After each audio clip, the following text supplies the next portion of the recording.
What's up, everybody? Welcome to another episode of Christories. I am Chris Distefano, aka Christory Distefano, and this is Christories. Today, we're going to go back in time to one of our favorite founding fathers, okay? No, we're not talking about Elon Musk. We are talking about your boy, George Washington. A lot of you guys think you know George, but y'all don't know, and we about to tell you. Okay? He's my king.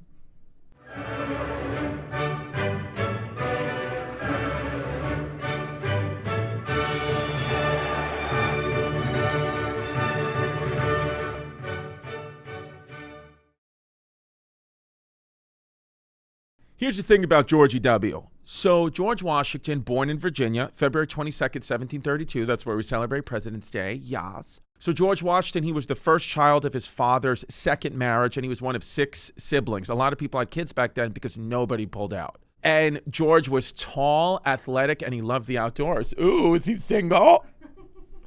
And he would horseback ride and fish and survey the land in the wilderness. He was just a man. And you've all heard that story that when George was a young boy, he chopped down his father's favorite cherry tree with the hatchet.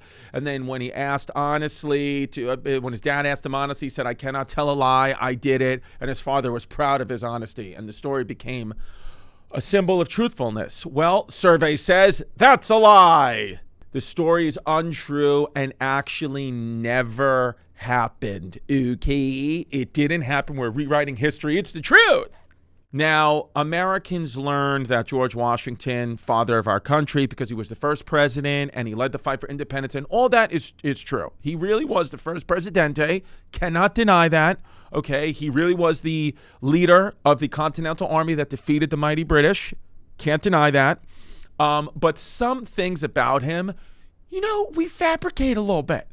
We just decided to just make it a bigger deal than it actually was. And that's okay. That's called being an American. And that's just called fighting for what's yours. And that's just called having freedom. And that's just called being the number one country in the world. And we'll do whatever we want to do.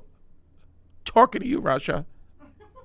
Here's the thing. A lot of this stuff that you know about George Washington, it was written by his biographer, a man by the name of Mason Locke Weems. Mason Locke Weems. So he had 3 names. Usually, back in the day, people had 3 names. Now it's usually just black people, but back in the day, everybody had 3 names. I don't know why I said that, but I just do know a couple of my friends who are black, they do have 3 names. And that's just something that I like about them, and it's different about them. And we're all the same, but we have little differences, and that's what makes human beings human beings. Now, he made up a lot of stuff, okay? He would make like an event that was somewhat true, and then he would, try to create some moral tale about it, but he was basically, at the end of the day, he was lying. Mason Locke Weems told some lies about George Washington, and then George Washington, we kind of thought about his lies, and we said, you know what? Let's tell the children the truth about George Washington, but from the point of view of we're lying. George's father, his name was Augustine, which is an interesting name. I was born in August. When George was 11, the family didn't really have much. They were poor. Ish. They had fewer resources. They weren't poor. They still had slaves. George, he didn't have access to the formal education that his older brothers had. He never went to college, and he was mostly self-taught. So he was good. He was street smart kind of guy like that. He was not going to school. He was protesting outside of Columbia. Now, he had an older brother named Lawrence, which I like that name, Lawrence. We should bring that name back. Larry.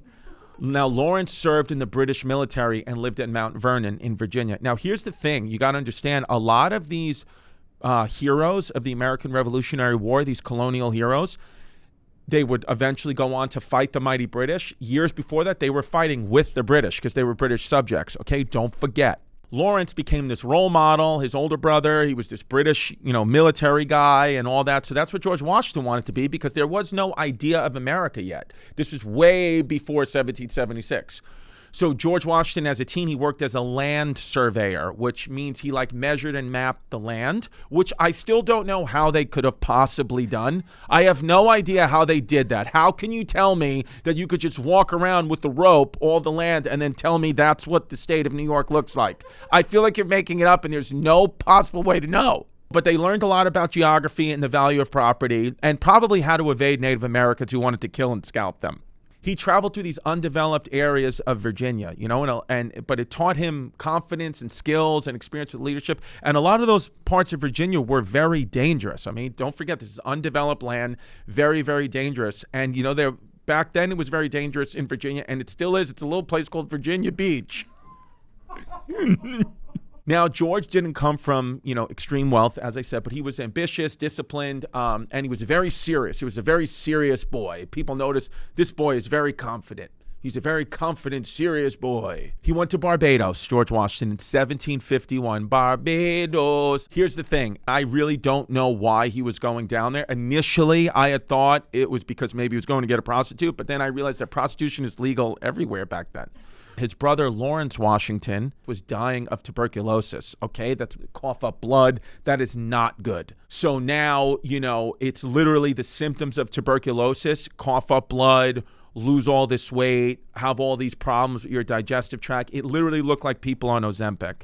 What doctors believe, though, that the warm Caribbean climate, that it might improve Lawrence's health. Doctors said, why don't you just go down to the Caribbean, go down to Barbados, the sunlight will be good, the prostitutes will be good, and it will help you with your TB. This was George's only trip outside the American mainland ever in his life. He never left the American mainland.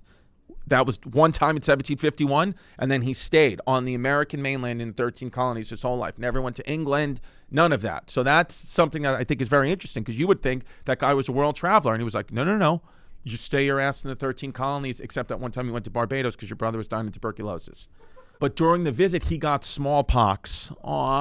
He got smallpox, which left him with a lifelong facial scars. He had all messed up, and it also gave him immunity, which is good. But I also think, because you'll figure out, we'll talk about this later on, he never had any children, and a lot of people think some diseases that he may have had might have made him sterile, and your boy just had no swimmers, or the swimmers that he did have just couldn't, fertilize an egg. He was shooting blanks. That's what happens. Now, as we said, this is 1751. U.S. is not even, it's not an, it's a little bit of an idea, but it's not America. This was a British colonial subject. The 13 colonies were Britain's prized possession. We were not our own country, though. Make absolutely no mistake, we were British. So King James I of England, he established the colonies in America, right? 13 colonies, we got it all. We call them the 13 original colonies, the 13 American colonies, but back then, there were the 13 British colonies. And again, they were important. The 13 colonies, this little swath of land that we have, is still one of the most important pieces of land in the whole world, one of the most fertile, has all different seasons, and it really pretty much is like, I would fight and defend for 13 colonies forever. I won't necessarily go that hard for the other states. If you want me to, I will, but honestly, if you're like, hey, we're going to, ISIS wants New Mexico, I'm like, guys, give him New Mexico. Give him New Mexico. Seriously. Okay? Give him New Mexico. I would like it. I'm a 13 colonies kid, so I really don't want to lose Massachusetts, New York. I'll even take Delaware.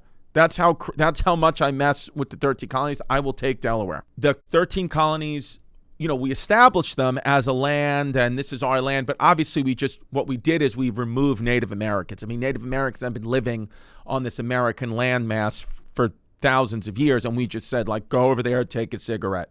The relationship between the colonists and the Native Americans, at first, I think, was probably pretty good. They were trading with them, and, I'm sure that the colonists were, not trading with them fairly. I don't think that. Native Americans, from all accounts, seemed like they had good spirits and had kind hearts, but they also did have slaves. Just know that Native Americans, just know that nobody's innocent back then. Okay, I just want to tell you that. I know it's very easy in history to be like, Whitey was bad, and Whitey was probably the worst, but just know that they weren't the only ones. Okay, everybody was very, very bad back then because people were just being animals. I don't know if the Native Americans really trusted the colonists 100%, but there was somewhat enough trust to trade and do things like that. And then as settlers expanded west, they just started taking the Native Americans' land. So at first it was nice, but then it got not nice, and they just started stealing everyone's land, the colonists, and killing everyone. And then, the colonists would kill a Native American, and the Native American would come back and scalp a colonist, and it's just what it was. But U.S. is still not even close to becoming the United States of America yet, but we're going to get to that. Also, the French were here, all right? So the French were in North America, like Canada and the upper northern and the upper colonies. That was France. France was to the north, and then Spain was to the south, but France was there, and they claimed a huge region of Canada, as we said, and then down the Mississippi Valley all the way to Louisiana. Remember, the Louisiana Purchase, that's going to happen 30, 40 years from now. So right now, that whole area in the middle of the country, that's owned by France. So you got to think about this from the colonist point of view, who are viewing themselves as British subjects. They had Spain to the south, who they thought was a foreign enemy. They had France to the west, who was a foreign enemy because they were British subjects. And then they had Native Americans just running around wanting to kill them all. So for the United States, they were like, basically, we don't necessarily want to be independent, the colonists. They were like, British protects us. So you got to understand that. Britain, back in the day, the mindset of colonists in the 1700s were like, we don't necessarily want to be free because we kind of feel like if we free ourselves from the British Empire, we're just going to get scalped by the Native Americans, or the French are going to stick baguettes up our ass, or the Spanish are just going to be Spanish. I digress. Let's get back to George Washington, and I'm not going to adjust my wig.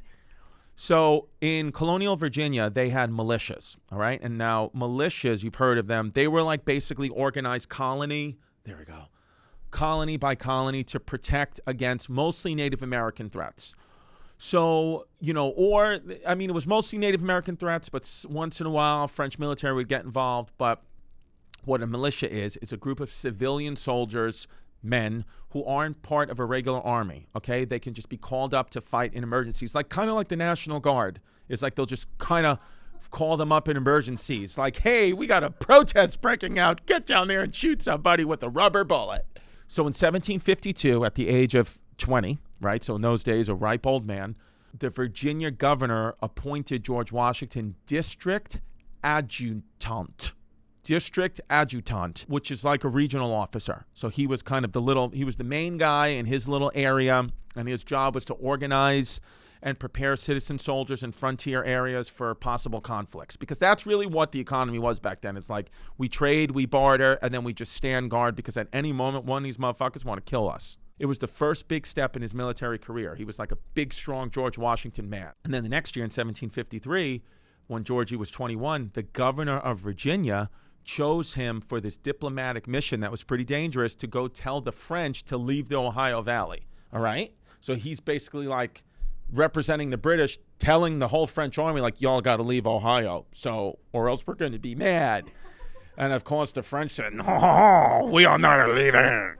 And then this is going to lead to a little thing called the French and Indian War, which is now called the French and Native American War, because Indian is not okay.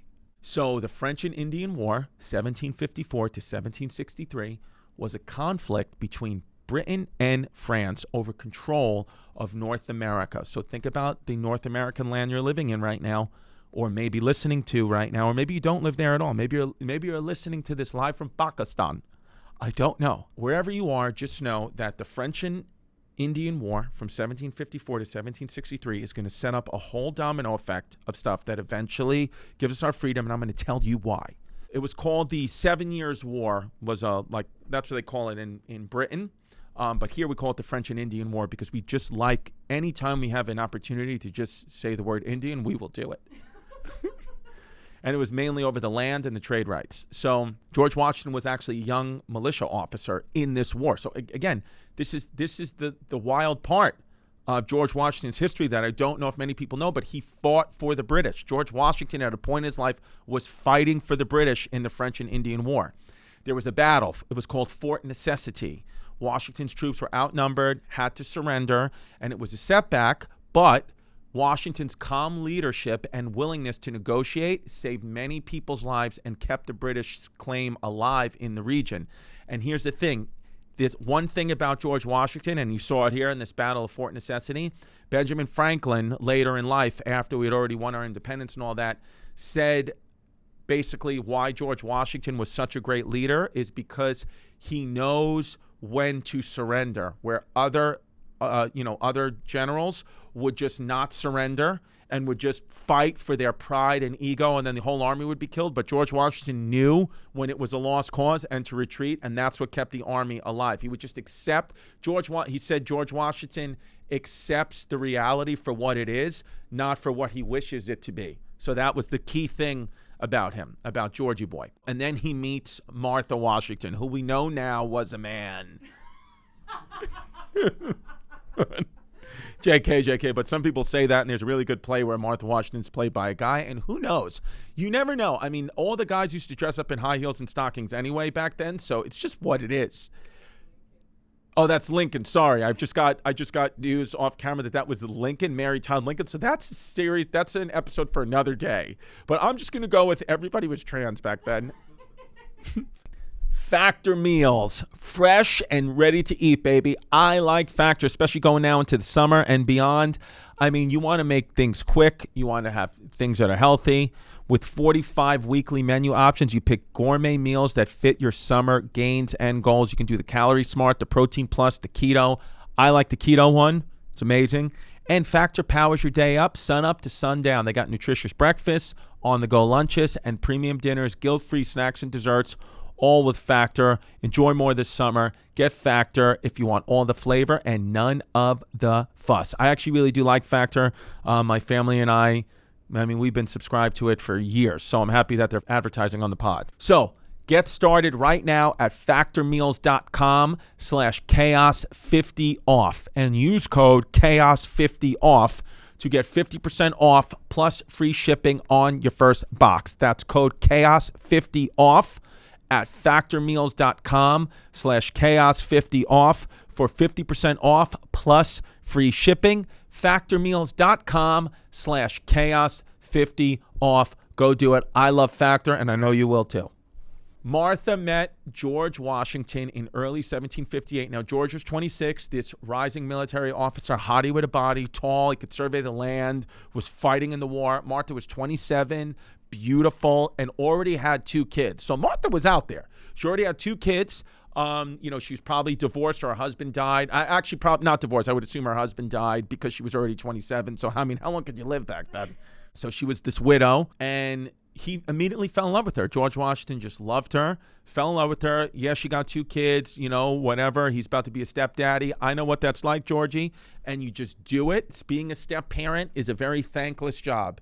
You do it, and you show the same love and care for that child as your own children, and you will get none of the respect back. And that's just what it is. You just swallow it. So Martha, like I said, was a widow. She had married this guy, Daniel Parke Custis, and then he died. They got married at like 18, then he died a few years later. But she inherited one of the largest estates in Virginia and became one of Virginia's richest women, okay? This girl was like the Oprah of colonial Virginia. George Washington and Martha married in 1759. They had a brief courtship, because back then it's like, what are we going to do? Take our time here? We're all dying of scurvy. So it was cute. They wrote each other letters, and they just had a cute, very cute relationship, but they never had any children together. I think a lot of people, I was shocked to find out that George Washington, even though he's our founding father, never had any biological children of our own. So he said, you, the American colonists, are my children. He's American Jesus. That's who he is. And remember what I said earlier. A lot of doctors now think he became sterile from the smallpox he got in Barbados, okay? And I want to say that that's probably true. He definitely was sterile from Barbados, but it might not have been the smallpox, might have been some venereal diseases, because Barbados women would be getting crazy. I've been down there once. No, JK, I never went. So their marriage was very warm and very respectful. As a matter of fact, when George Washington died, Martha buried, and then when Martha died, she made sure that all the letters between George and Martha were buried with them. So there were no, that was very, very private. So in other words, if George and Martha were alive today, they would not have a reality show. That was not the type of people they are. They were more private. They were saying, we're going to keep our secrets to ourselves and not let anyone know what's going on. They were kind of, not reality stars. They were more like Ghislaine Maxwell, Jeffrey Epstein energy. Let's keep it to ourselves. So French and Indian War ends. All right. Now here's the thing. French and Indian War is ending 1763. Now Britain lost pretty much, and they were in debt. And they began taxing the colonists. So that's the thing. Britain, whether you fight a war, when you fight a war, whether you win or lose, you go bankrupt. So what do? Oh, I'm going to tax my subjects, the 13 colonists. Because by the way, the colony of all the British subjects, the colonies, they were making the most money. Cotton, tobacco. They were pumping money. So they were like, oh, we'll tax them. So the Stamp Act 1765 and the Tea Act 1773, when the Boston Tea Party throw the tea into the water, all that stuff. Colonists get angry because they start to say, look, you're taxing us and we're not even represented in Parliament. So you've heard of no taxation without representation. That was this time, and became the rallying cry of colonists out there being like, hey, we got the Boston Massacre 1770 where British troops just fired along at Bostonians for... really, they shouldn't have done that. They kind of just shot them because it was just like a mob and the British soldiers were getting angry. It's like, hello, rubber bullets. The Boston Tea Party, 1773, they threw the tea into the Boston Harbor. And then colonists started organizing little militias, and they started boycotting British goods, and they started having these debates like, do we want to be independent? Because like I told you before, that was a big decision. You got to put yourself in colonists' shoes, put yourselves in those little wooden shoes back then, and say to yourself, what would you do? Okay? Because you want to be represented in Parliament, but like that's for rich people. Think about someone who wasn't wealthy. Put yourself in the shoes. I'm a colonist. I'm a normal person. I have a regular job.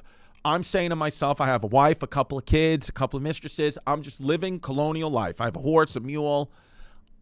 Do I want to have this independence from the British? They protect me. I have the French to the west, who at that moment was still an enemy, wants to kill us. I have the Spanish to the south, want to kill us. I have Native Americans everywhere that want to kill us. The only reason they're not killing us is because we are British subjects, and they're not going to mess with the British. A Native American knows, or a Spanish, country knows, Spanish soldier knows, if I kill a colonist, then that's going to be an act of war for the British, and I don't want to deal with that. So you have to think to yourself, like, why do I want to really be independent? So a lot of people now, when you look back at the history, this kind of felt like, even though I'm very happy to be independently free from the British, you kind of realize that, oh, this was just very, very rich people, like the very, very rich colonists, kind of wanting what they want. And it was probably a money grab. They were probably like, oh, we'll make more money if we're independent because we can make all these goods, all this tobacco and molasses and everything else. We can make all these goods and make a lot more money if we're not having to give a piece of it to the British. So let's convince these colonists who are highly uneducated and farmers and just regular people that they want to be independent and free too. But this is about George Washington. So sorry, I just got a little excited. Now, George is a married man. He's got his wife, Martha, focused on life in Mount Vernon. He's like, look, I got a plantation to run here. I got my wife. I got my slaves. What more does a man need? So... and he was a respected landowner, okay? Again, that's the thing, is George Washington. It was always ironic to me, but different time, but it was always ironic to me that George Washington, who was the founder of freedom, had slaves. That was just always like, oh, that's interesting little wrinkle. And, he was just a, high-ranking Virginian, right? He was in the Virginia House of Burgesses, which they voiced concerns about British policies. And he was one of the representatives that was sent to the First Continental Congress in 1774 in Philadelphia. And he, it was interesting for George because he was loyal to the crown, right? He fought for the British Army, but then he started to get frustrated by British overreach. The British just pushed too hard. They did too much, okay? They just went too hard, and it was like, calm down, calm down. So this is where the 13 colonies had to come together to coordinate a unified response back to British policies and assert colonial rights and kind of say, we want to be our own free nation. This started happening at this First Continental Congress in 1774 in Philadelphia. I'd like some cream cheese. All right, I want to talk to you about Lucy, 100% pure nicotine, always tobacco-free, okay? Lucy Breakers, what are they? They are nicotine pouches with an extra surprise. And you know me, I love a surprise. Each pouch holds a capsule that can be broken open to release extra flavor and hydration. Yummy, yummy in my tummy. You set yourself up with a subscription and you have Lucy delivered straight to your door. I love these companies. Like, I don't have to go out and get anything anymore. You bring it right to my door, and I like it. And I like my 100% pure nicotine from Lucy. I like, my favorite Lucy flavor is the cinnamon one. I like that cinnamon one. It just tastes good. It's yumsicles. And, I kind of feel like Lucy, to me, pure nicotine, makes you feel good. Tobacco, of course, we know what the problems with tobacco. This has no tobacco, so I like it. I want you to level up your nicotine routine with Lucy. Go to lucy.co/chaos and use promo code chaos to get 20% off your first order. Lucy has a 30-day refund policy if you change your mind. Again, that's lucy.co and use code chaos to get 20% off. Now, I have to read this next part 100% verbatim, so just buckle up. And here comes the fine print. Lucy products are only for adults of legal age, and every order is age verified. Warning, this product contains nicotine. Nicotine is an addictive chemical. So, tensions are escalating, okay? They're getting bigger and bigger and bigger, and people are getting angry, and Congress kind of wants peace, and they're petitioning to the king, hey, can we just have peace, King George, please? And it's just not working, okay? George Washington returns to Virginia, and he starts to say, I think he felt it. He was like, look, I know that this is going to lead to war, so let me start drilling my local troops. He was like, I just know that the British are going to push us into war, and I don't really have anything else to do. I'm sterile. I can't have children, so I might as well just start drilling these troops and getting these guys ready because they're probably all going to die. So in April 1775, war against Britain begins. The Battle of Lexington and Concord. Shots are fired between colonial militia and the British troops in Massachusetts. That was called the shot heard round the world. You ever heard that? The shot heard round the world? That was this April 1775 battles of Lexington and Concord, where we actually we got a couple off. We got a couple of British soldiers. Got quick. I mean, then they turned around and killed mostly everybody, but we did get a couple, y'all. So don't forget that, boo. This causes the Second Continental Congress to convene. So you had the first one in 1774, the second one, May 1775. Now the delegates, it's not about peace anymore. It's not about negotiations. It's like, yo, we need an army, okay? We need an army. The only issue we have is nobody knows how to fight. That's the only issue. Is we got a lot of farmers, and they're good with pitchforks. Like, we can grow food for the army. That's no problema. But we don't really know how to fight British, because you have to understand the British at that time was that they had an actual professional army. Like, it could be your job to be a soldier. That wasn't like that in the 13 colonies. They more got drafted. But now you're fighting the actual pros. Okay, you're fighting the actual professional army. It's like when, countries want to pop off against America, and it's like, well, now you're fighting the pros. Okay, we're the NBA of killers. It's not me. I don't know how to do any of that, and I have psoriasis and a psychological condition that prevents me from going to war. So war happens, right? We all know it's started in 1775, and now we're going. Now Washington's army, is kind of getting destroyed. I mean, that part we've seen in movies, TVs. It's a ragtag colonial army. The winter kills armies, okay? It kills armies. Winter killed everybody from Washington's army to Hitler's army. Winter just kills people. So starvation, illness, freezing temps. I mean, think about that. You're out there in the 1700s. You barely have, you're wearing stuff like this, and you're dying. You're freezing to death.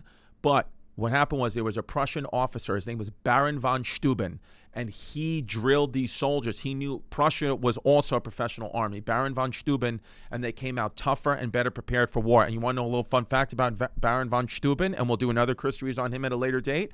He was gay. That's a true story. Baron von Steuben was openly gay, and back then nobody cared. That's the thing about all these labels we have now. Back in those days, nobody cared. Do you know why? Do you know why you care so much about you know why you have a problem every day of your life?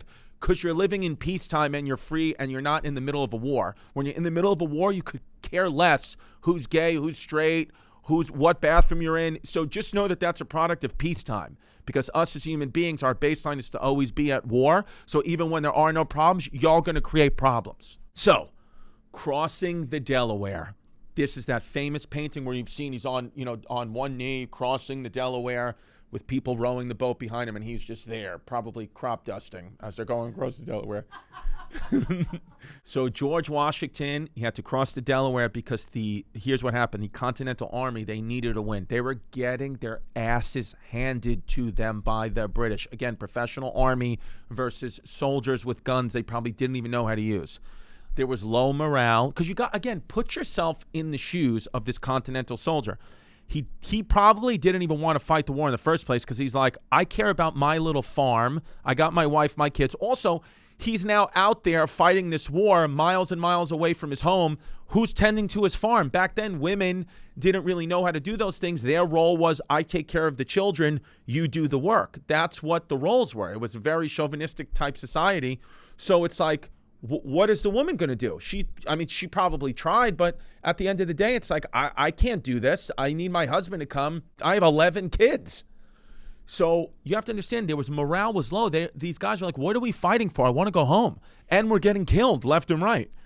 So what he did was, this Delaware River, he planned a attack on the Hessian forces in Trenton, New Jersey. Now, the Hessians are basically, just think of them as German mercenaries, German soldiers for hire. And, Germany, as you know, you're probably very familiar with them with the Nazis.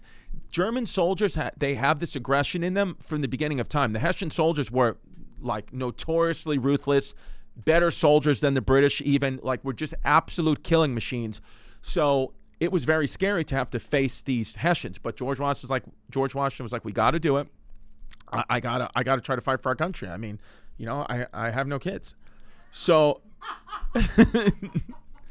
So he plans this surprise attack on the Hessian forces in Trenton, New Jersey. He crosses the river at night, which was the only way to reach them undetected, and he struck them when they were vulnerable. Now, Christmas night, Merry Christmas, December 26, 1776, George Washington crosses that icy Delaware River and leads this surprise attack during a snowstorm. His troops were cold, they were hungry, no equipment, but they pushed through night, crossed in boats, artillery, horses, everything, and they marched several miles to Trenton, New Jersey, which is now the state capital, and they surprised the Hessian soldiers at dawn. Again, the highly equipped, highly trained German soldiers that were hired by the British, and they won. The Patriots won a major victory, and they catapulted nearly 1,000 Hessians just out of the region, killed them. They just won.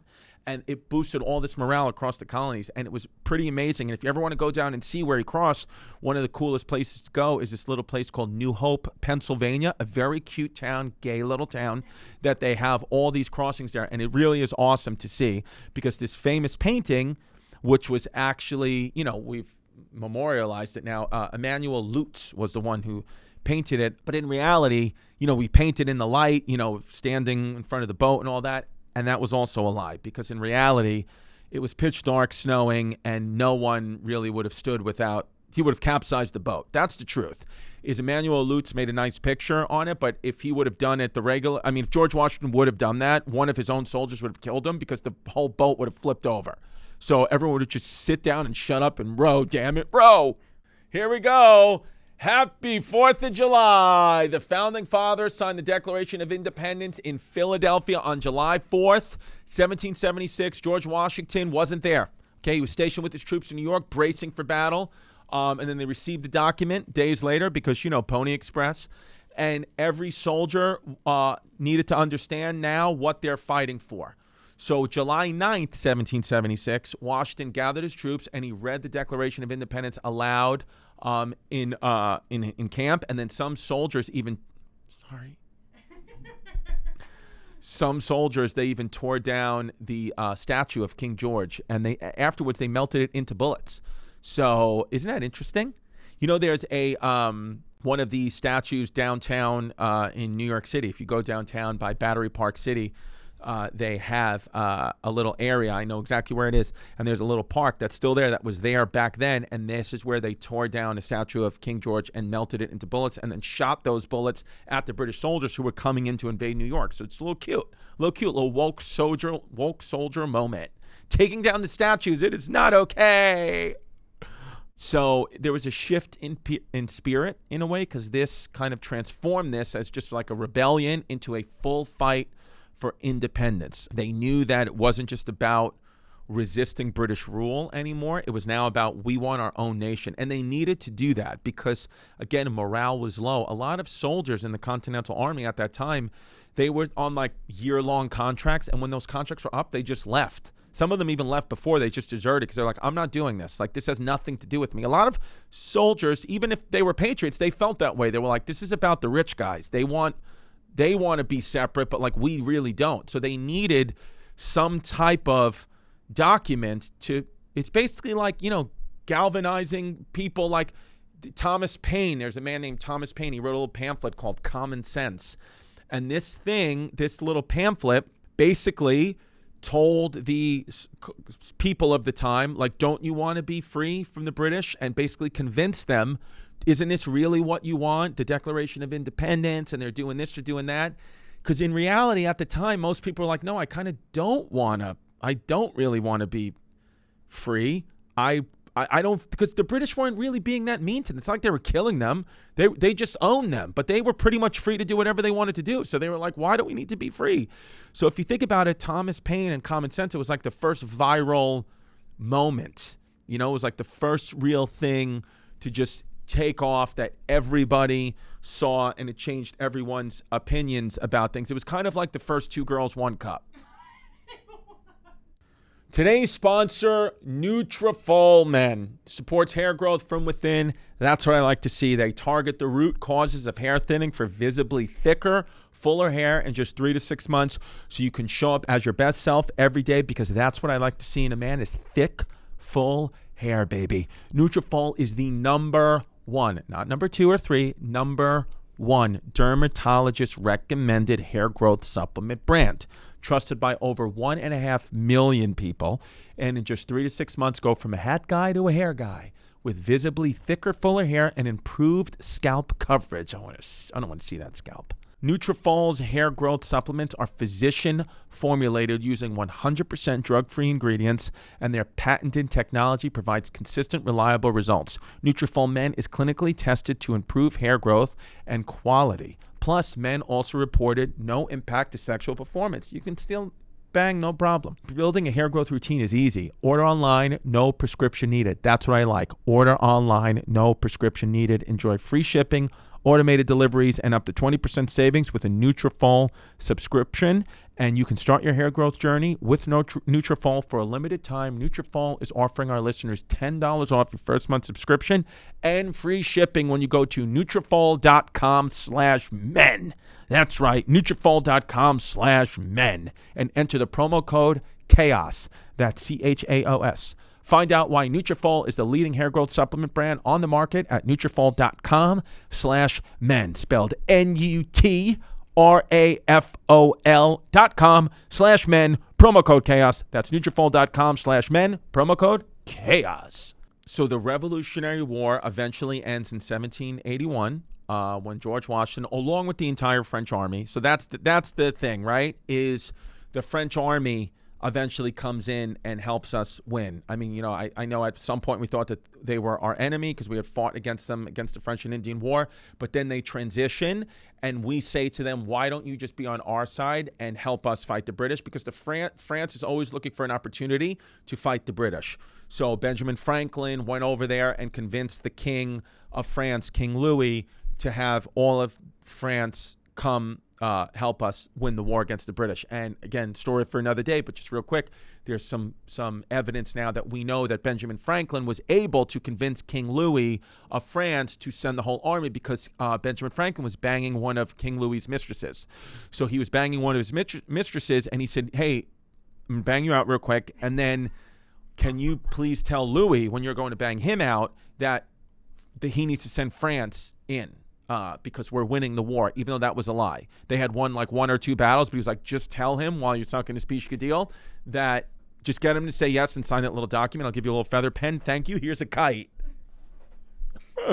We win the Revolutionary War, surrender at Yorktown, and now we have this new little nation here. We have this new little cute nation. I mean, it didn't happen right away, though. I mean, we win this Revolutionary War in 1781, but I mean, George Washington doesn't even become president until like 1789. Like these things, it took years for this to now get the news out, get the documents ready. Like, how do you set up a country, right? It's very, very difficult. Does not happen overnight. What he did, which was very interesting, and this tells a lot about George Washington, is after he won the war, he just gave up his power of being general, right? He didn't really want that. Even eventually becoming president, he wasn't really elected. They kind of made him do that. I mean, you know, this guy, he was like, I don't want to be the leader, because his whole thing was,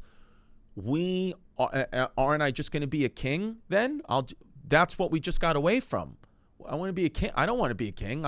So now, because it's interesting now, right? To be president, even though we're presidents, we don't call them kings. It's like you have to have a massive ego to want to run to become president of the United States. So even if you are a great president and a good person, it's really tough, because it's almost like an oxymoron, because it's like, you can't tell me you're a guy that wants to do the right thing and be the president when your whole reason for wanting to be the president is because you want all the power. So it's this thing where it's like, so therefore nobody who's president can actually be the right choice, because the guy who's the right choice can't want the power, because then you get seduced by it. So George Washington was, I think, they say was one of the best presidents ever, because he actually didn't want it. They were like, you have to do it. So, you know, in 1783, he resigns his military commission. He's like, I'm going back to my plantation. I'm going back to Mount Vernon. Martha misses me. The slaves miss me. I got to get back. So he resigns his commission in front of Congress in Annapolis, which is the capital of Maryland. And he was saying, I'm retiring from the great theater of action. Doesn't want to do it. I mean, this guy hated public speaking. He's like, I don't want to be out here anymore. I fought the wars. I got smallpox. I can't do this. Just want to go back to Virginia. The country was falling apart under the Articles of Confederation, which was our first form of government. It was like a precursor to the Constitution. There was no strong national leadership. Kind of everything was going haywire. Nobody was stepping up. No ability. They couldn't collect taxes. They couldn't regulate trade. They couldn't even stop rebellions. Like there was Shays' Rebellion in Massachusetts, where, you know, now you almost had like Massachusetts wanted to like secede. Like there was just problems everywhere. It was chaos. States were acting like separate countries, which they don't do anymore. So leaders were actually begging George Washington to attend the convention, to just please, like, he was one of the most famous men in America. He was a hero. Well, not America yet. Famous men in the 13 colonies that would go on to become America. And people just trusted him. They were like, we miss this guy. Like, this is our leader. And he was reluctant at first, you know, because he wanted to just stay at Mount Vernon. But he definitely believed the country was about to collapse. So he said, maybe I should do something. And when he showed up at the Constitutional Convention, it was like, wow, okay, this is legit now. George Washington's here. And he didn't really speak much, but just being in the room calmed the tensions, and it helped everyone focus on what we actually need to do here. So just George Washington being around made everyone feel calm. He was like the 1780s version of Obama. Just calm. And yeah. What do Obama and George Washington have in common? They're both married to guys. Sorry, just a joke. Just a joke. Because it was a little Martha Washington guy joke. Okay. So the U.S. Constitution was born out of this Constitutional Convention. It happened, I believe it was 1783 or 1784. Washington's leadership, and by the way, that's the Constitution that came out of this Constitutional Convention. That's the same Constitution we have today, baby. So this was a big, big deal, and it was just a brand new blueprint for government. And Washington's leadership helped turn this confusion into actual structure, and this fragile country, which could have absolutely fallen apart, George Washington held it together. As a matter of fact, there was this big debate, too, where at this Constitutional Convention, when they were doing it, their reporters were standing outside, and because we didn't know, the people didn't know, is this going to be a monarchy or a republic? Is this going to go just, are we going to have a king of America or a president, a monarchy or a republic? And then when they were walking out of it, a reporter asked Benjamin Franklin, they said, so what is it? Is it a monarchy or is it a republic? And he said, we have a republic if we can keep it. So that's what he said. So you kind of feel those a little bit, the cracks today, right? You're like, is this republic going to make it? We'll see. We got to find our George Washington, who, let's be honest, 90% plus chance that today's George Washington is trans. And that's okay, because he looked kind of trans back then. It was suggested that Washington become king, right? Like we said. But he didn't want that. He replied very sharply. He said that idea is repugnant, okay? Repugnant. He does not want that. That's not what they fought for, not to have another king. They want something else. So they chose the word president from Latin, which means one who presides or one who leads meetings. And it suggested this role of leadership, of service, moderation, was not going to be a title forever. That's the other thing. President sounded official, but it was humble. And it was fitting for a democratic leader who answers to the people. It was president, constitution, for the people, by the people, like FUBU, for us, by us. Now, he was unanimously elected. Okay, that's it. Don't get it twisted. Everybody wanted Georgie. Every elector voted for him. The only president in U.S. history to win unanimously. And people loved it. Everyone lined the streets to get a glimpse of this guy when he was traveling to New York City, which was the temporary capital, by the way. That was, a lot of people don't know that. That was one of the first capitals, and it was the capital where the first president of the United States was actually inaugurated. It's right down there on Wall Street. And it was a modest inauguration. It was April 30th, 1789. He took the oath on a balcony of Federal Hall in New York City. There's still a statue there commemorating it if you ever go down to New York. Wore a simple brown suit, American cloth, nothing flashy. It was actually pouring rain that day, so, it was kind of just like not that many people were there. It was kind of like not that big of a deal, which is exactly what George Washington wanted. And, he gave a very short, kind of nervous speech because he didn't really like talking. George Washington there was no rule book. He just went by instincts and gut, trusted the gut. And he kind of invented the presidency as he went along. He created a cabinet to decide, to have advisors. He was the one who was deciding how to behave in public. And he really set the tone for everything that followed. He balanced authority with humility. So it was good. I'm happy to be sitting here doing this episode in 2025. And we also now, again, have a humble president. And I'm just thankful for that. And when you look at his portraits, George, he never smiled. Come on, baby girl, smile. You see them teeth. But he started losing his teeth in his 20s. That's why he didn't smile. He had no teeth. His dentures were uncomfortable and painful, distorted his jaw. And he really didn't want to smile because I'm sure there was some, insecurities about it. But it was also hard to smile, like from when you have no teeth, the muscle starts to droop and then can't really smile. And I just, just got to tighten up that chin. So that's what it is. Now we have a little thing called Botox. Artists like Gilbert Stuart was a famous artist at the time. He tried to minimize it. His portraits would show him tight lips, stiff expression, but he probably didn't look like the pictures because his face was just melting off because he had no teeth. By the way, Washington having wooden teeth, that's false. It was a myth. Here's the thing. A lot of people think, George Washington had wooden teeth.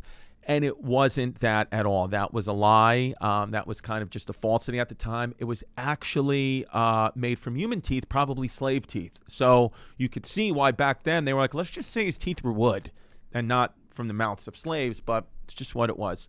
Cow and horse teeth were in there, ivory, metal, everything. They could just, kitchen sink in his mouth. But he did purchase some teeth from slaves. We know that for sure because we actually have the records, the ledgers.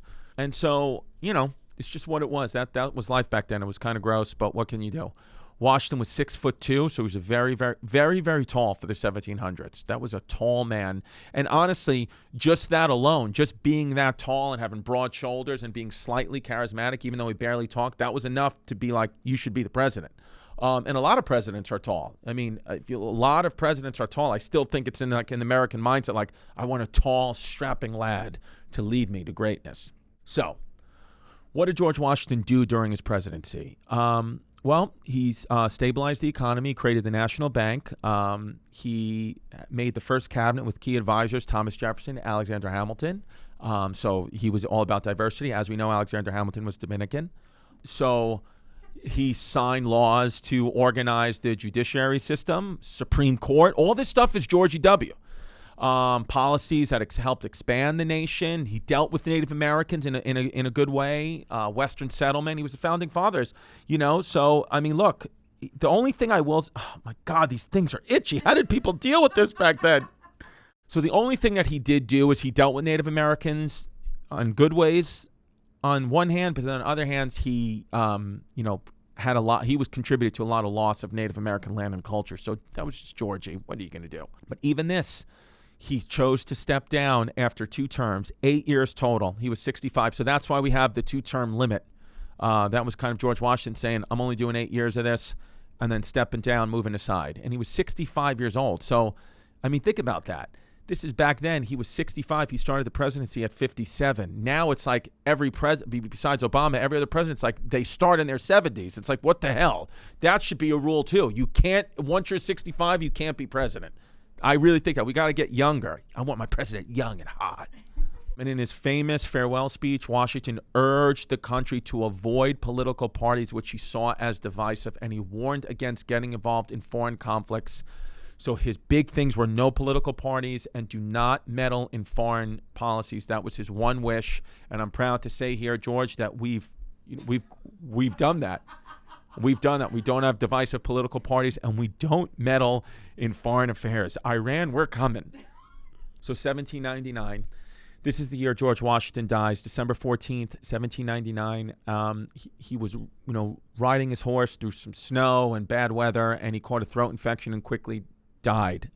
That's obviously what history says, but now we know with modern science that he probably got throat cancer and died from eating that pussy. Shout out HPV. And, he died in 1799 after this throat infection that he may or may not have gotten from eating ass. But he died, he died pretty honorably. I mean, he was surrounded by family, his slaves, and his final words were, "'Tis well." And, that's pretty calm, dignified, peaceful, right? Just, "'Tis well." I don't know what that means. But his death sent shockwaves across the country. Every major city, bells were tolling, people were coming out, paying respects. I mean, this was like a big, big deal for this guy to die. I mean, he was literally probably one of the most famous men in America at the time. And unfortunately, he dies like everyone does. And the young nation mourned the death of its greatest figure. And then they got over it. And then they elected Thomas Jefferson president. He was the second president. So, but George Washington, great leader, brave, tough, general who helped lead Baby USA to become Big Boy USA and the independent nation that we are today. George Washington, I cannot give him enough credit. I mean, this guy, if it was anybody else than George Washington, we may not be the nation we are today. And as we learned, look, the guy wasn't perfect, okay? Took some land from Native Americans, had slaves, probably, at times wasn't very nice, but overall did the right thing for his country and gave us the nation that we're in a much better place now than we were 250 years ago. There was probably no cherry tree he chopped down. He was the founding father of freedom, but he did have slaves, and he probably didn't get throat cancer from the snow. It's just what it is. So he did, by the way, just quick caveat, he did free his slaves at the end of his life, but obviously he still had them for his whole life and their whole life, but he did free them at the end. Just want to throw that in there. But at the end of the day, founding father without fathering any kids. Whoa. And I want to thank George Washington for your service. You were the best president we had and my favorite president until recently. Just kidding. Just kidding. I said that to piss you off. I'm just kidding. You don't know who I am. I'm actually an undercover agent for Canada. All right. That was it. All you need to know about George Washington. And remember, yesterday was history.